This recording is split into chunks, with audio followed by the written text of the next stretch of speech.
akasema yule mmoja wa Standard, kaambia wacha kunitania bwana, kwa sababu Masha vile tulikuwa naye jana alikuwa healthy, hakuwa na tatizo lolote.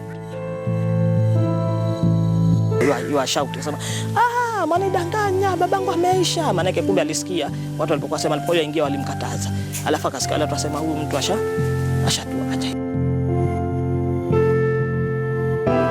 If I had threatened him, I don't think he would have walked all the way to see me. If somebody threatens you, you'll go where they are.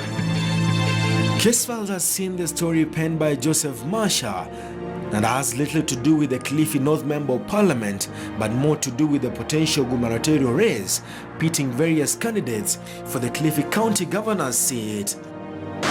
Masha arrived at the Mombasa Golf Club where he met the Member of Parliament, had a chat with him and left for Kilifi County that afternoon. Elias says Masha called him and informed him about his meeting with the Member of Parliament. Aliambia kwamba alienda kufika Mombasa akampata Mung'aro yuko kwa mkutano na county commissioner na viongozi wengine, lakini alikuwa ameacha maagizo kwamba akifika agiza chochote atakachotaka akimsubiri amalize mkutano. Na alipomaliza akaja akaongea, then akachukua gari akarudi Kilifi. Lakini hakuwa na tashishi yote kabisa. In fact alikuwa optimistic. Paka anasema huyu Mung'aro analeta plan nzuri vile tutafanya naye kazi. Kwa hivyo wacha tukimaliza hapa tukae tupangane. It was the evening after his arrival from Mombasa County that Joseph Masha started complaining about stomach pangs. Masha had stopped at the place and bought a music system before traveling home to his wife and children. Case files tracked down the man said to have been with Masha hours before the 50-year-old man started complaining about stomach pains. So I called Masha. I told Masha, mbona hujaandika mimi nasimama na Jubilee? So we just chatted. They said, mimi sikujua, you had not declared. They said, no, now you know it. Now you can write. Then I was with Mustafa, among the MPs, who is a journalist. And he was going through the paper. Then he saw the picture which he had done. And then somebody said, oh, this is a very good picture. Even if the story didn't say you are standing in Jubilee, but he has put Kingi down and you up. Gideon Mung'aro told Case File that indeed he met Joseph Masha, but not inside the golf club. Found him at the car park. I chatted with him. And he said, yeah, next time when I write, I will write that you are standing with Jubilee. There were claims that the Kilifi North Member of Parliament, eyeing the governor's seat at the time, had had a run-in with a journalist over an article he had penned. Mung'aro told Case Files he had not engaged himself in a war of words with Masha. If I had threatened him, I don't think he would have walked all the way to see me. If somebody threatens you, you will go where they are. Masha had not told the family he was a man facing threats from anyone, but he had been under pressure from Gideon Mung'aro over the story he had penned. The story simply captured various aspirants for the position of the governor's seat of Kilifi County. Hajaniambia. Hapo basi hajaniambia. Lakini husema tu changamoto ni nyingi sana huko. Au pengine kama ni story vile amesema pengine imeleta shida huyu anaambia vile, lakini hanaambia kama ni nani, akisema leo basi nimechapa story fulani, basi wewe umeniletea nini hiyo hata. Au sasa nataka kwambia leo stoki huko kuna story fulani itatoka kwa basi itaniletea shida. Basi lakini hajaniambia ati fulani pengine ni mbaya wangu au fulani pengine ni mbaya wangu, bado hajaniambia. When Case Files visited Kilifi Police Station, a police officer handling Joseph Masha's death told us there were plans of summoning Gideon Mung'aro. Mung'aro told us he was ready to pay the police a visit. Actually, I called the police after I read the story of Odwal.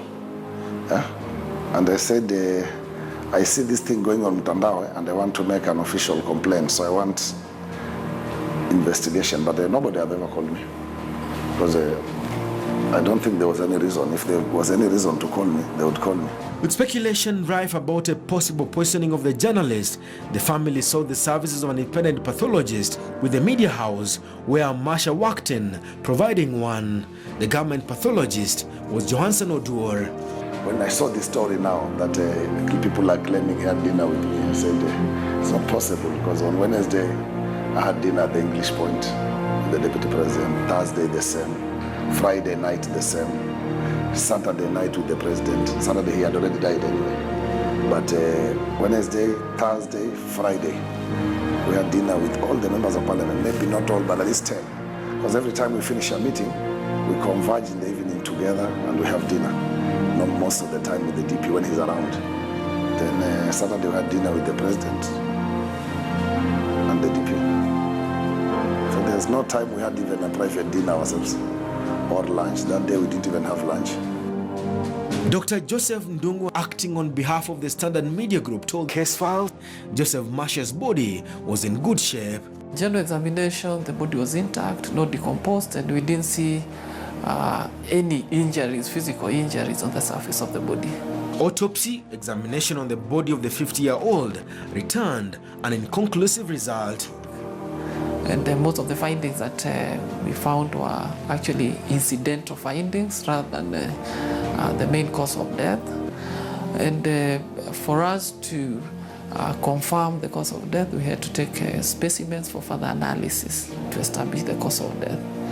So as it stands after the autopsy is that we were not able to establish the specific cause of death.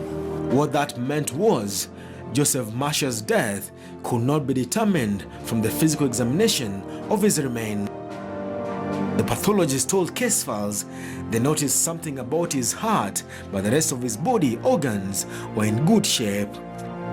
There was enlargement of the heart, which could have indicated that he had maybe uncontrolled hypertension, but we didn't think that was the immediate cause of death.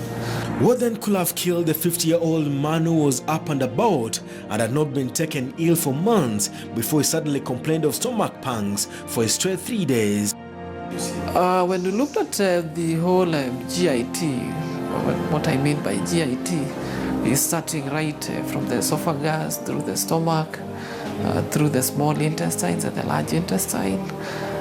We didn't see any specific findings, any specific changes that could point to death.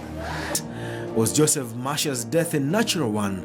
And indeed, if it was, what exactly might have caused it? Police investigators are now waiting for autopsy findings from samples flown out to South Africa for chemical analysis. It has been more than 1 year since the samples were flown down to South Africa. Bahati, now left with the burden of raising 5 children alone, recalls a man who had the best interests of his young family at heart. The mother of 5 says she has been robbed off of a father, husband and confidant. Alikuwa mtu mwingine mzuri sana. Yaani ameniacha, yani watu wengi wanaambia avuta subra, lakini ni yani mpaka amenitia mpaka hapa nasikia kitu, yani kama vile nikikumbuka nasikia kama kitu vile kinaniuma kabisa. Yani vile ambavyo alikuwa yaketi na mimi, yani sidhani kabisa. Yani mimi mwenyewe pia sikuamini, yani mpaka nikiangalia hivi, yani naona mpaka vile ambavyo yuanguka ninamuona kabisa. Yani watu wananiambia futa kabisa, wamenitia ustadi, nataka kuandikiwa kombe lile la sahau. Lakini hata ile juzi hata kulala kwenye yani nasikia. Yani amekufanya hatukuongea, hatujapanga, hatukufanya chochote. Hajaniambia ni hivi, ni vile. Hakuna. Yani ni vile ambavyo zile ambazo kwa tumepanga mwanzo, basi hizo ndo najua. Lakini hizi nyingine hata. For now, the family must wait for answers on what exactly killed the 50-year-old man, with pathologists sounding cautious that at times such examinations might return a further inconclusive result.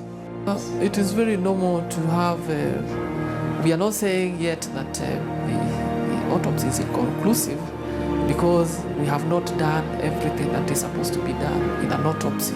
What we did was the first phase of the autopsy, which is the gross findings, and still the microscopic is still pending, and the chemical analysis of the body is still pending. 30% of autopsy findings have failed to return the cause of death, where initial primary autopsies have failed to determine the cause of death. Findings will also put to rest the speculation that there was a third hand in his murder, one that shocked the media industry. Joseph Masha, 50, was planning to leave the tasking industry of journalism and pursue his business undertakings, but died before he could do exactly that. After a month of Joseph Masha's death, the father committed suicide. It's not clear why the father decided to take his own life. With an inconclusive post-mortem report, the family of Joseph Masha is still waiting for answers what exactly killed the 50-year-old journalist. Case files, Masha is dead, is still a case open. Denison Sarigo for Case Files.